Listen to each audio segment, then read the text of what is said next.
Розово за женско, сино за момче, барбика за роден ден за керката, топка за незиниот брат. Обоени етикети однапред не дефинирале кои сме. Но дали сме толку едноставни? Па не знам они како ме доживувале мене, но знам ја како си имам доживувано. Дефинитивно никогаш се немам доживеано како женско. Алекс Ристовски себе си се опишува со еден збор – енигма. Уморен е секојдневно да го убедува светот за својот родов идентитет. Мене ме понижуваат откако јас знам за себе само затоа што не може да просна дали јас сум машко или женско. Никој не заслужува, тоа не е избор, ама луѓето го третираат како избор. Па што ти треба сега тоа, зашто не живееш вака? Затоа што не сум јас тоа. Не сум јас тоа и нема да бидам. Вели од секогаш се чувствувал како маж, па секое утро му пркоси на одразот во огледалото. Женските облини пак особено го издаваат во лето, а тогаш се чувствува виновен, бидејќи мисли дека го излажал секој оној на кој му се представил како Алекс. Си имам чувствувано како карикатура, едноставно тоа не сум јас. Нека се замисли некој машко кој што е роден како маж, дека треба да отиде на разговор за работа облечен како женско.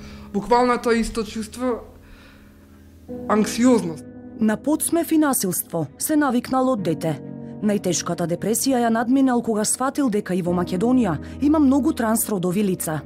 Дел од нив ги сретнал и во тајното засолниште, во сигурната куќа за ЛГБТ заедницата, во склоп на Хелсиншкиот комитет. Тоа што е многу специфично во периодот кога доаѓате, односно во период на психосоцијална поддршка, може да се забележи дека скоро кај сите лица се појавуваат симптоми на една депресивна слика. Многу често повеќето од нив подлежат и на фармакотерапија.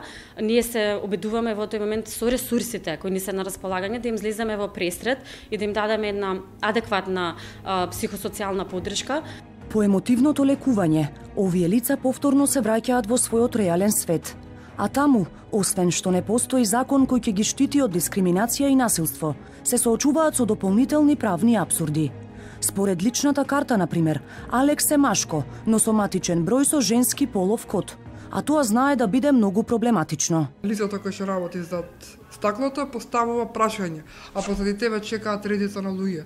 И ти мораш да постојано да го објаснуваш твојот идентитет, а тоа е тема која што е крајно неприфатлива во нашата држава и наидуваш на подсмев. Дури и те ставаат во ризик, затоа што ти не знаеш кој стои во таа толпа луѓе. Ова е повреда на правото на приватност, пресуди и судот во Страсбург за сличен случај како Алекс и наложи на Македонија да плати одштета. Законска заштита на родовиот идентитет наложува и Европската Унија, а владата и покрај гласните противења на дел од конзервативните политички партии уверува дека наскоро ќе има законски измени. Јас како битие заслужувам заштита од дискриминација, од насилство, заслужувам почит затоа што имам достоинство.